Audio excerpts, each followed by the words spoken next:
Aloha, welcome to the Live Ukulele podcast. My name is Brad Bordessa. Welcome to season 7. It's the start of a new year. Here's to an amazing 2026 for all of us. In this episode, I want to share some things that really help arrangements come to life. Things that people probably don't think about a whole lot, but things that really make music sound full and sound, beautiful instead of being just like getting by and playing the part. And this is a little bit abstract, but I did a playthrough of Black Hole Sun recently on my YouTube channel, and figuring out the song and working through the song and creating the arrangement really made me realize, like, it's one thing to play it, but it's another thing to execute it in a way that comes across nicely. So I want to talk about how to do that, and I think there'll be some great tips in there for you to really think about bringing your playing to another level and achieving maybe a more polished sound when you go to play something. As always, though, a little bit of news first. It's makahiki season here in Hawaii, even though it's not rained that much. Makahiki season is usually the wet season, usually when the Kona storms come, blow all the trees down, mulch everything, and bring us a lot of rain. But it's yet again been fairly dry. Doing a little bit better on the Hamakua coast. We had a week of heavy rain, which was wonderful, but we're still pretty far behind. But makahiki season in ancient Hawaii was a time for harvesting, a time for celebration, a time to kick back, relax. War was put on pause. They took a break from all the nuts stuff and just appreciated their hard work throughout the year. A lot of times you'll hear about makahiki games. There were games to celebrate and, to show off all that muscle you built running the o'o bar all year, clearing weeds and harvesting kalo and all that stuff. You put those muscles to use and go head to head with your buddies and have some friendly competitions. But of course, makahiki season looks very different in this day and age, but it's a nice thing to have in the back of your head. And I was always, all the cultural practitioners that I've been close to and have learned from and studied with have always put a big emphasis on, like, you just chill out. Makahiki season, like, you don't try and get anything new started. You just kind of work on getting ready for the next big push. You sharpen your tools and you just take a break and rest because you've been busting your ass all year trying to grow food and survive. So for me, in the web world, that means I've been doing a lot of cleanup on the website and revisiting a lot of the sales pages to change the copy there and hopefully create a little bit more compelling insight for folks who are interested in jumping into some of my lessons to better share, what those lessons will provide to the player as like the end goal. I've also been cooking on a new mini series for the Live Ukulele membership. I'm calling it Play It By Ear. And basically, it's a live session that I record where I'm learning a song for the first time on camera and walking you through my process of how I do that. Playing by ear is a challenge for a lot of people, and a lot of people don't understand it or don't know how to jump in and start doing it. And my hope is with these videos, it helps show that process. So you begin to understand how you approach a song that you've never tried to figure out before. You don't have a sheet for it. You don't have any intel on the song. What do you do? Where do you start? And so there's a couple different approaches that I share. And these are long, in-depth videos. Like, we walk through the entire song. I take you through the process of finding the key and then eliminating chords and listening for chord changes and trying to decide which chord fits where and filling in all those blanks.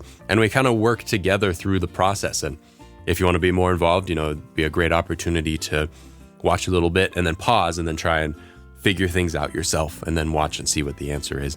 And I don't always get it right is the thing, which is kind of cool, is that I have my 20 years of experience to guide me. So most of the time, the easy stuff is a walk in the park, but I've never heard these songs. I'm choosing songs at random, and sometimes there's some weird stuff that happens that throws me off. And you can kind of see, by seeing my process and my navigation of that, of like, oh, this isn't right. And because this isn't right, it led me down this wrong path. Now let's go back and fix that and, see how it recalibrates everything. So I think it's super interesting. If you want to check that out, it's available for Live Ukulele members. If you're not a member yet, you can become a member. It's $10 a month. And if you go to liveukulele.com/store, there's a big banner up top. You can join in too. There's the Play It By Ear series. There's a little strumming crash course, which is like an overview approach of Groove Ukulele, my ebook. And then there's some other bonus stuff, like there's a recorded workshop from something that I taught in Germany, of all places, some behind the scenes stuff, and downloads of my original music. And of course, you're supporting the work that I do here on the podcast and elsewhere with my free resources that I provide.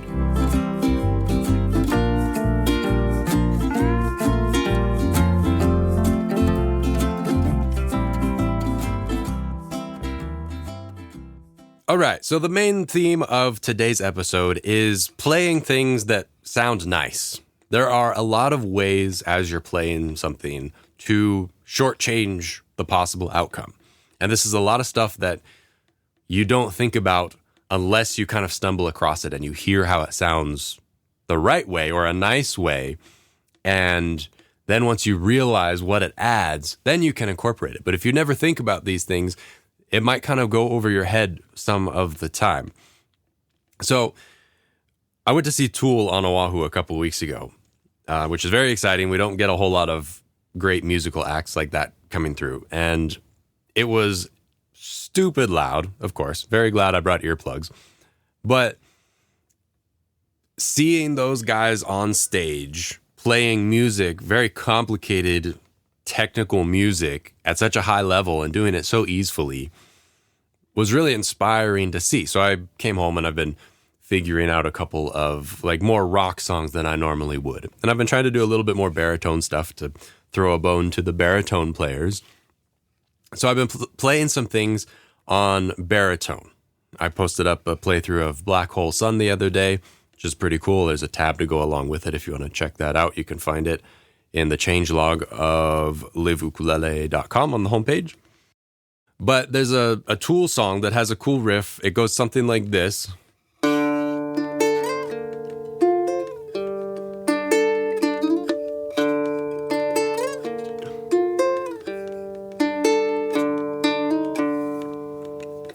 Right, it's that kind of a riff.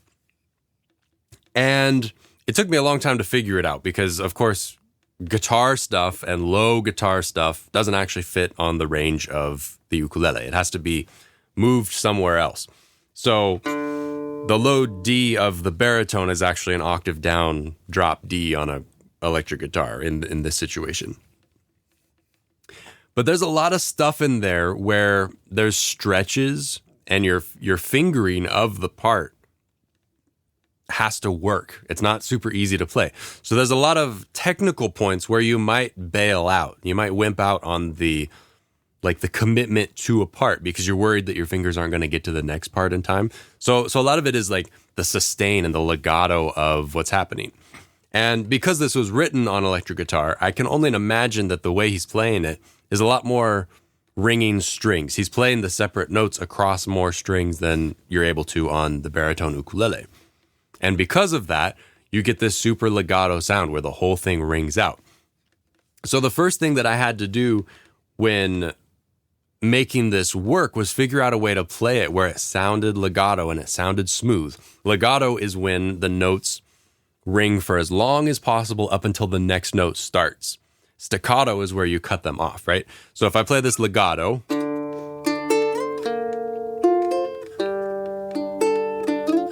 if I was to play it staccato,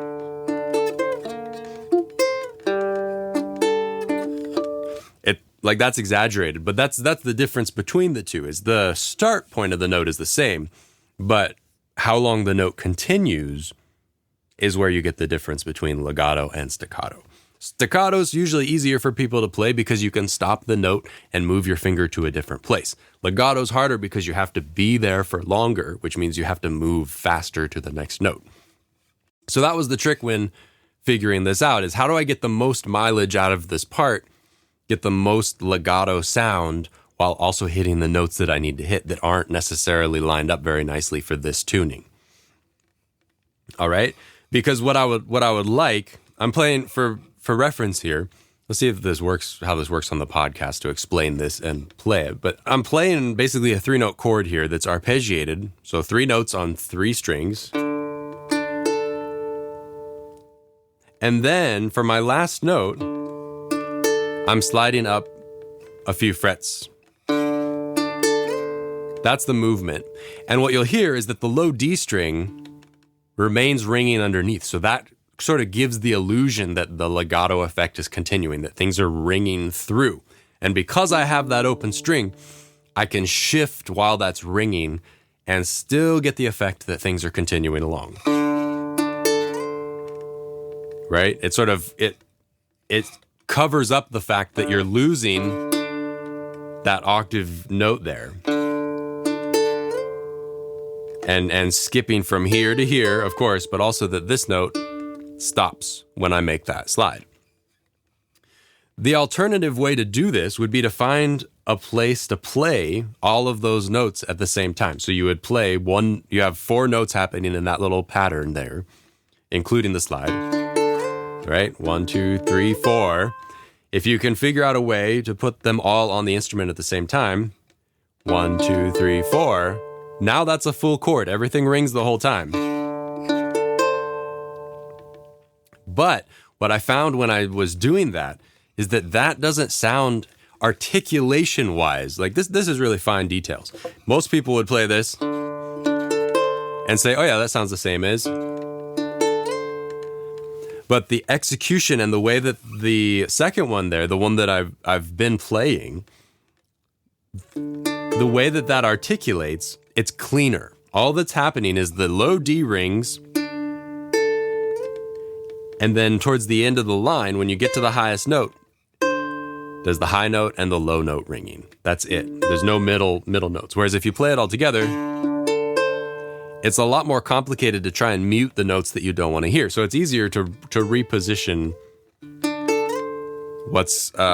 reposition those notes to a different place that provides the articulation for you without having to like really be super precise with like lift muting or making sure that certain notes ring and certain notes don't. It's easier just to play it in a place that does all that for you just naturally, which is why I settled with this.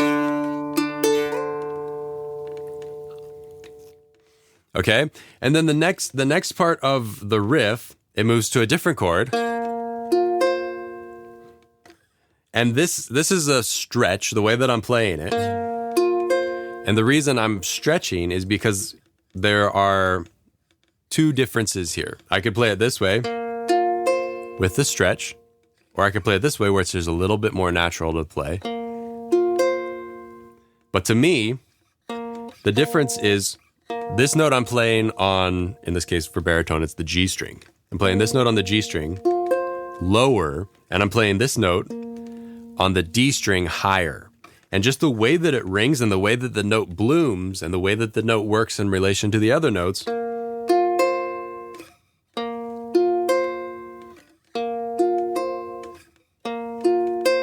this one is a little bit more closed, the one that's played higher on the D string. So to me, it's worth it to have the open sound and to struggle with the stretch a little bit more. And, you know, these are trade-offs that you have to decide whether it's appropriate for you to have that trade-off. There are a lot of times when people will like learn off a tab. Like I'll try and put a tab example somewhere to go along with this podcast. Or if it's not up yet, it's going to be coming soon because I want to do this song next as a playthrough with an accompanying tab. But if you look at that and you see that, that's just one way to play it. There's always alternative ways to play something, you know, unless it's incredibly specific and an incredibly specific range. Like those low notes on a linear tuned ukulele, whether it be low G or low D baritone, those notes only occur in one place. So you can only play them in that spot. But otherwise, there's always alternatives and always other voicings and ways to play things, ways to get things to sound more staccato or ways to get things to ring out more legato. So in this case, I'm choosing to use the harder fingering. And that's not super in tune there because I'm pushing the strings around.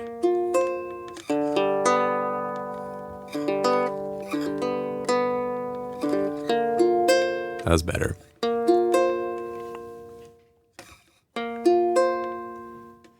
But when I play that high note, it kind of peters off faster. The sustain isn't as good. And the position of my hand isn't as favorable to get it to pop out. So by playing with the stretch, that note just kind of sticks a little bit better. It's got a more big sound to it, which is what we're going for when you're trying to rip off a low electric guitar part. That's part of why it's fun to try and play these songs on baritone, because it's not just... Okay, so Black Hole Sun that I did the other day.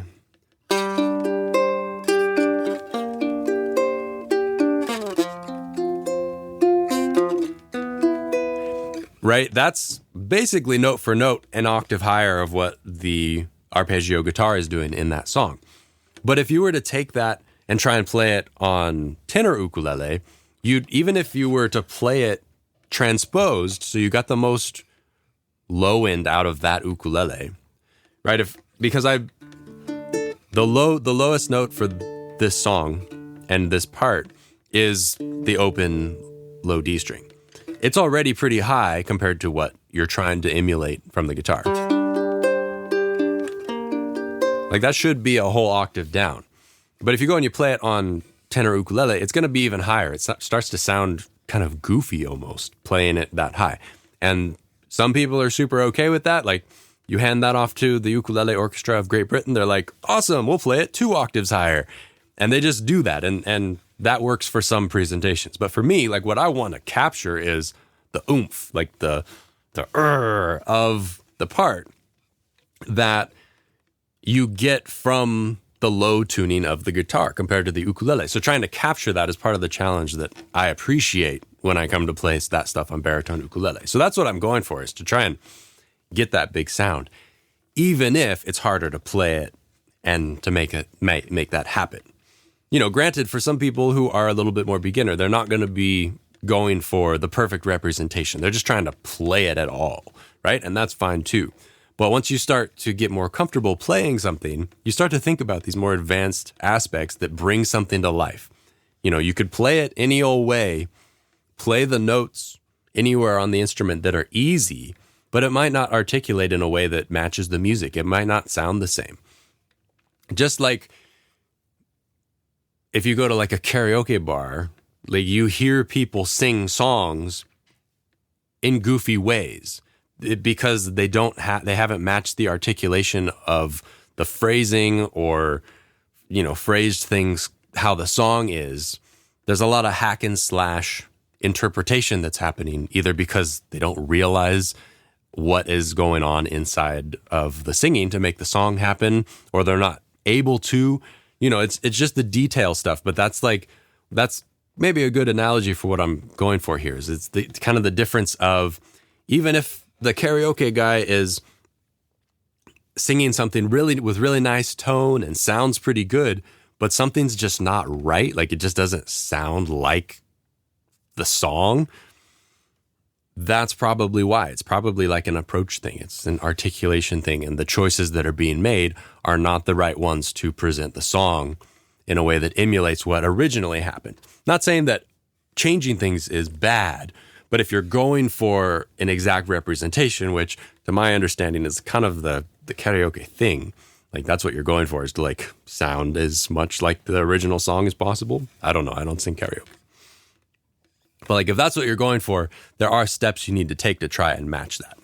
Okay, so here's another realization. If we go back to right into the Tool song.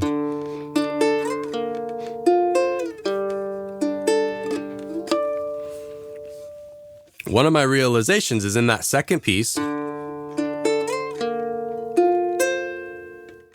in addition to using the low note and stretching instead of playing up here with the closed sounding version. Closed, open. I don't know. It just has a little something to it. And it might not come across because the mic positioning isn't perfect for this. But hopefully you're getting the idea. But at the end of that line, we transition from here to here. which is a pretty easy transition because you're going right to an open string, which always helps. If you play an open string, you have a chance to get to the next note. That's always helpful. But just playing that, even if you play it more legato, you heard there was a jump in the middle where I skipped my fingering. Even if you play that as fast as possible to go between the two, the way that it moves to the next part doesn't sound exactly like the song. It doesn't sound as close as I would like it to sound, which means there's something happening in the recording or in how he plays it that does something else, that there's some sort of articulation that gets there. And I couldn't figure out what it was until I accidentally, I did a slide down on that high note. And that little thing that actually makes the movement easier kind of connects the two together in a way that you don't necessarily think about. So even if it's really subtle, just that little slide helps it go from one to the next. Right? And then from here, and then here's sort of a hack and slash transposition thing where I had to figure out a way to get the octave, because what he plays is I think he plays again low note to an octave higher, but or maybe it's even the middle octaves, but on baritone the middle, we're already playing the middle octave as our lowest note. So in order to get the range, I thought that doing the harmonic ping might capture that jump a little bit better. So we go instead of going, because I think what he's playing, I think that's what he's playing, but because we're already using that as our low note, we have to recalibrate and move everything kind of an octave higher. So that ends up being lowest octave, next octave, and then you get the octave above. Right? Once again, I was playing that and just going between the two notes doesn't sound quite right. Let's recalibrate. I'll play the whole thing.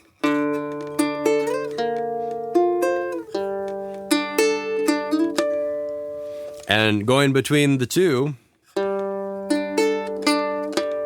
it's just kind of stiff if you just go from note to harmonic. You know, it's like somebody walking flat-footed or something. It just doesn't quite, it's not quite right. So what I realized is, once again, I can kind of smear between them by sliding up, because now the next note after, instead of here,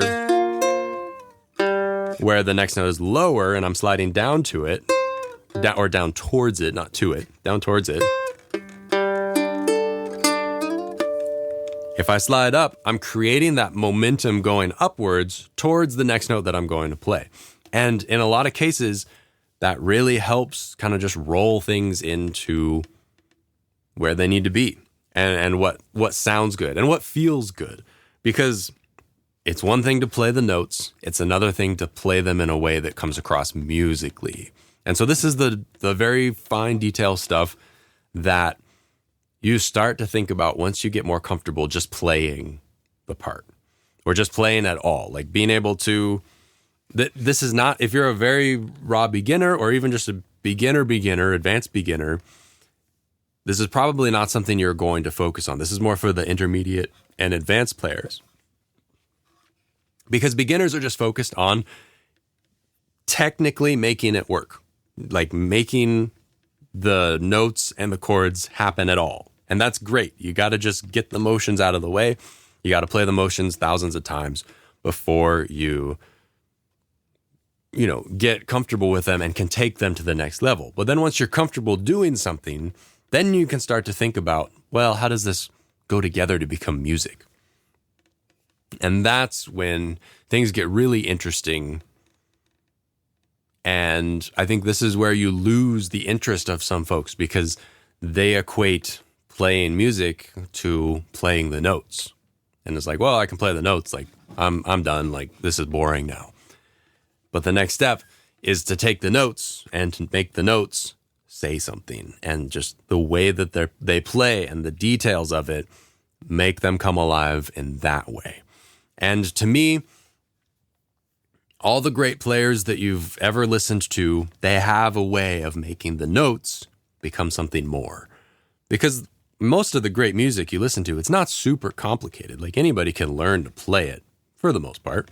You know, you can figure it out. Or like if you go to an ukulele jam, like, people play recognizable songs all the time, but it doesn't sound anything like the song because they're not executing it in a way that is consistent with how the magical recording was put together or played or phrased or any of that stuff. Like, there's just a sense of like, let's just play the song. Everybody can play the song at their own level, and that's great. But that's the reason it doesn't sound anything like the recording, and the reason that this can be frustrating, and the reason that you can't cop everything on an ukulele.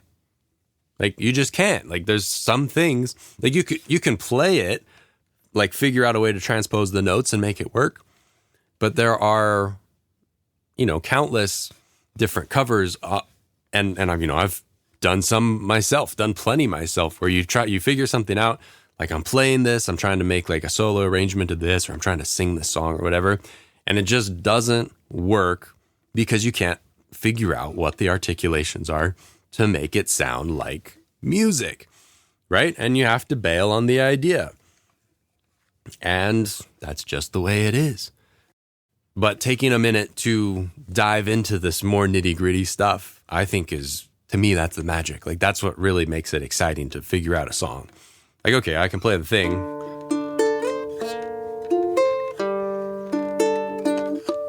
But like, why does that sound stiff? How do you loosen it up?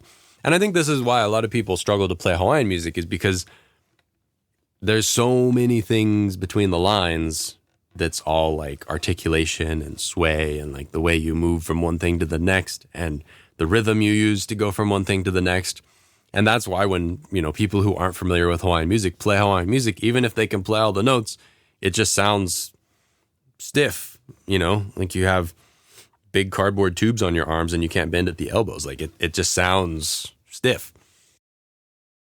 So if in doubt, if you feel like you're ever playing something, and this does relate to chords, because there's always a sway to like strumming and chords and stuff, but this is going to be a little bit closer to home and a little bit more manageable for picking and doing lead work.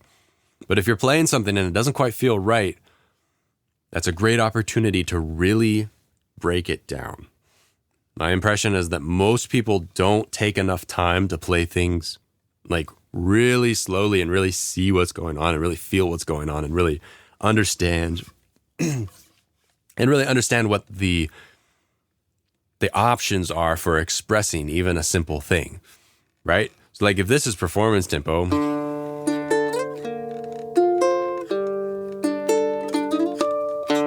I'm not going to play it anywhere near that when I'm trying to figure out what's going on in there, right?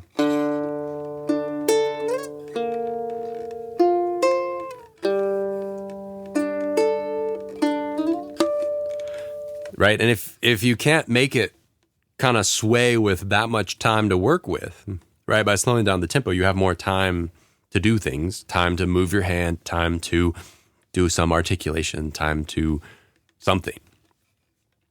If you don't have enough time at performance tempo, you slow it down, then you have enough time to execute it in a way that musically seems to work. Then when you speed it up, it's just something that kind of happens. It just does it automatically within the frame of the music. But you have to think about it at first in order to bring it to life in that way. So don't ever be afraid to take things really slow and to break it way down. Like, that's just, if I were just a... Okay, so that's one approach. Let's think of other ways that we could express that, okay? First thing I'm going to do is I'm going to cut off the ringing D note. Right, and that was a bad mute because you heard the strings chatter, but like, does that work better? I don't think so. Maybe something else works better. What if I slide the D on, or yeah, it would be a D note. Slide this note on the way to the next one. right? Maybe I slide there instead of sliding to the last note. I slide from here, right? Just little phrasing things. That's a totally different approach, totally different sounding music, just from very small changes that most people wouldn't think twice about, but really make a big difference. What if I slide down, I slide up to the high note and then down out of the high note in order to go to my next section? To me, that sounds kind of wee, which is not what we're going for. And with that next chord that I'm playing, the high note remains the same.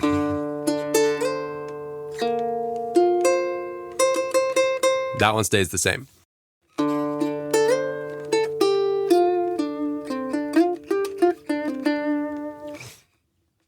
Okay, so that's hopefully interesting, but let me share with you a couple of the bottom line things that I think make, in general, ukulele playing sound great. And we've kind of touched on them already, but you want to have full control over legato sounds. Okay, you want to be able to let things ring out as long as possible. If I go back to the Black Hole Sun example,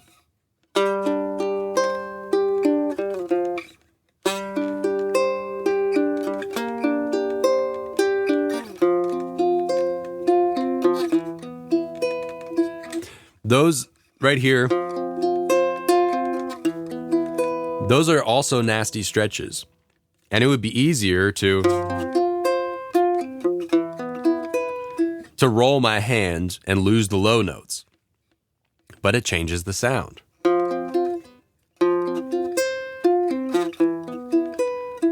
Like that is physically easier because it allows me to not have to stretch quite as much.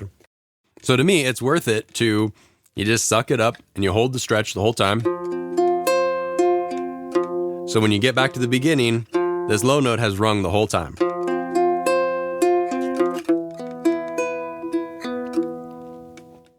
Right? And holding that legato, when it's time to play legato, always sounds really nice.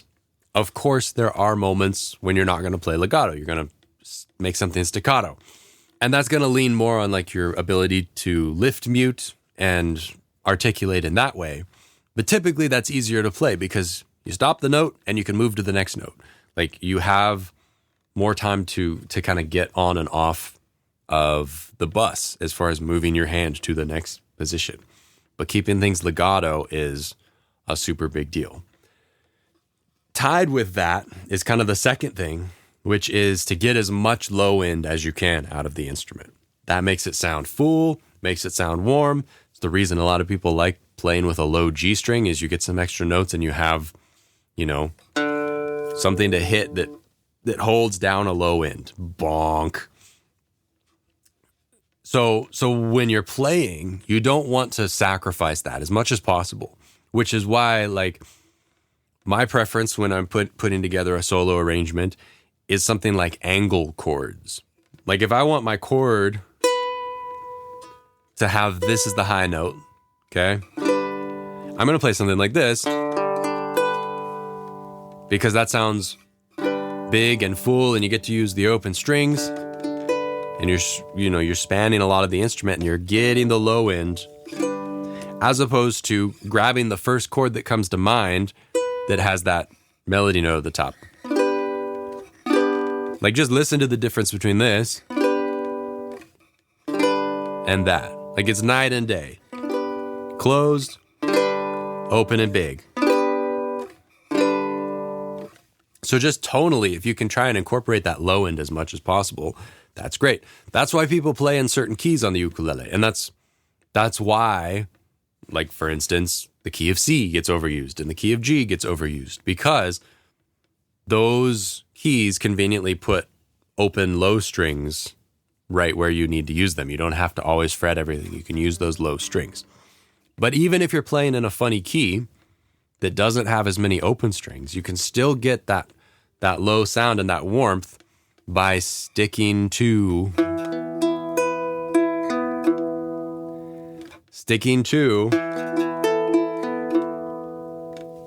the low notes when you do play them. If you have a stretch, and a lot of times if you're playing in a less friendly key, there will be a stretch, and you have to hold something low and fret something high above it. You really want to try and prioritize, like, aside from actually getting the melody out or getting whatever your high note is out to kind of guide where the melody seems to be going. You also want to really focus on trying to get those low notes to ring through, because those are going to support. That's your foundation for the high note. Like, it's one thing if you're just playing a lead and you need to play a high note, like, that's fine. You don't have anything else going on. You presumably are playing with somebody, or like that's the established theme of what's happening in that moment. It's like, okay, there's no low end, there's no support. It's just a lead right now. That's fine. But if you're playing some sort of a piece and all of a sudden the low end disappears just to play some sort of a melody note, then it's kind of distracting. It's like, whoa, where'd the instrument go? Like, all you ended up with was the melody note, and the low end went away. And so this is where I think people don't spend enough time on their arrangements, and they just send it with what they've got, which is fine. Like, getting it out is fine. But there's a lot of times opportunity to be super clever with how you present something, so that as you're playing, you can always have as much low end as possible. Like Jake is the master of this, because Jake plays high G, right? He's like, I'll play all these arrangements and I don't even need the low G. Like, that's, and that loses low notes that he could otherwise use to fill things out. But when he plays, it still sounds huge, because he's optimized everything so much to get the perfect voicings that always ring out when they need to ring out. They always provide support when they need to provide support. And, like, While My Guitar Gently Weeps, that's kind of old news now, but like when I was a kid, that song was amazing. Everybody was trying to figure out how to play that song because it sounded huge, right? Just on a single ukulele playing the song, it sounded so big. Even when he's like strumming super high up the neck and the melody notes are really high, it still sounds big because there's foundation stuff also happening that's holding it all together. It's not necessarily he's not just grabbing the nearest closed chord voicing that works. There's a lot of trial and error to like find things that support as much as possible, are physically playable, but that just kind of keep that musicality moving forwards as much as possible. So, I definitely don't recommend people just sit and learn Jake songs all day, but it's interesting to learn a couple of them. If you're at a level where you could play something like that, learn a couple of them and do it from the lens of how does this, because the problem with like a Jake song is somebody's made a tab for it. You download the tab, you learn to play the song, but you haven't actually learned like anything about the music, of how it was put together or the brilliance of the part. So what you need to do is, as you're learning it, really specifically pay attention to, okay, well, like, if this wasn't Jake, how would somebody have played this? Like, okay, I need a D note over an F.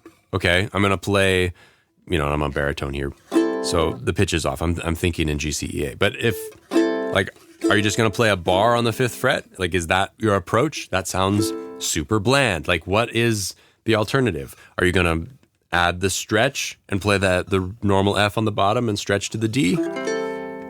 Like, what is your approach? And seeing what Jake does in a moment and thinking about what like the easiest way out would be, because then you have something to compare to and see like, oh, I see how clever this is because it does this, this, and this, instead of just, wimping out and doing it this plain way, which is fine, which gets the job done. But musically, it's not as interesting, and musically, it doesn't hold things together quite as well. So I guess just consider this permission to slow down and break things into pieces, to try and observe different ways that you can keep things musical, make them flow as best that you possibly can. Because a lot of times that's what's missing from intermediate and advanced ukulele playing and from people's approach, is they just play the notes. Like, I learned the tab, I played the thing.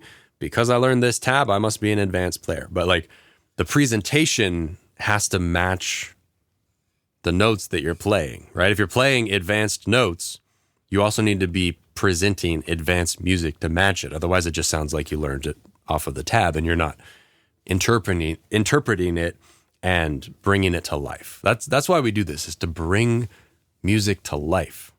You create this thing that exists in a very small moment, and the moment you stop creating this thing, it's gone, right? Unless you happen to be recording, which is a very small percentage of the time, like it just disappears. As soon as you stop playing, the off switch, boom, that's it. So just an interesting thing to think about, but really paying attention to the little details that bring music to life. So if you have a song that you're working on, regardless of what it is, like take a minute to think like, okay, what are some things that maybe I'm struggling with? Like, am I playing a chord in this song where I'm losing the low end? Or am I playing a chord in this song where it's really high up the neck on all the frets? Is there a way that I could make it keep some of the notes lower to be more supportive? You know, think of things from that lens and just reiterate. Because just because you've learned a song doesn't mean that it's done, doesn't mean that you've brought it to the best level. There's always room for improvement. If you take something that you've been playing for a long time, reinvent it. See what else you can find. Now that you are a better player, can you play things better? Can you reorganize things so that when you present it, it sounds more musical, it rings out longer in the moment when it should?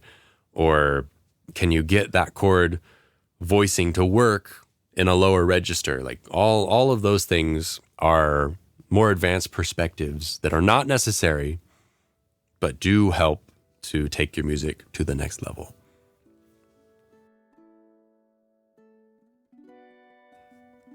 All right, thanks for tuning in. Keep an eye out for the Write in 2 tool playthrough.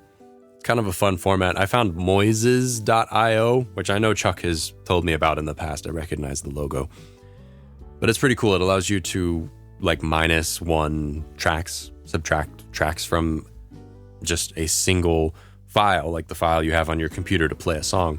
You can upload it to their software and it machine learn knows how to remove like just the guitar part or just the vocal part or whatever. And it's really high quality, as opposed to like back in the day, you'd have like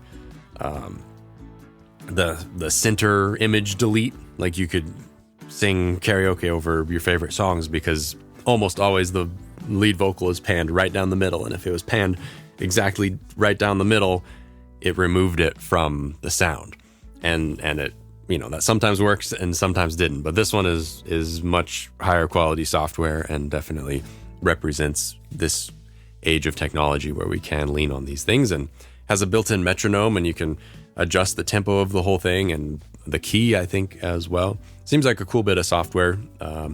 So that's what I used to create the backing track for Black Hole Sun, and I've done the same thing for Write in 2. So kind of just a fun, different way to challenge myself to play more difficult things and more intricate things and in a different context, and also to, you know, highlight the baritone. Because despite what some people think, I don't hate the baritone. I just haven't spent time making content for it over the years, just because there were always so many normal ukulele players. But since the baritone ranks are growing, I'm trying to change my tune a little bit. But thanks for tuning in. The Live Ukulele podcast. Oh, here we go. The Live Ukulele podcast used to be published on the first and third Saturdays of every month.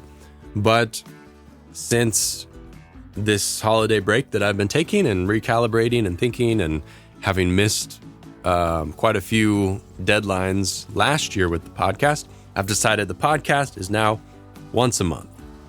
So I have twice as much time to get things together, create an episode. I think that will help with the longevity of the project and the sustainability, and be able to hit those deadlines better. I got an interview with Mark Gallagher coming up next month. We had a fun sit down and chat. We'll be bringing that to you next month. In the meantime, please check out liveukulele.com. If you want to become a member, liveukulele.com/store. It's a great way to support and also get some exclusive content like the Play It by Ear series. I'll catch you in the next episode. Until then, be well out there, pay attention to the details, and keep on jamming. Hui ho.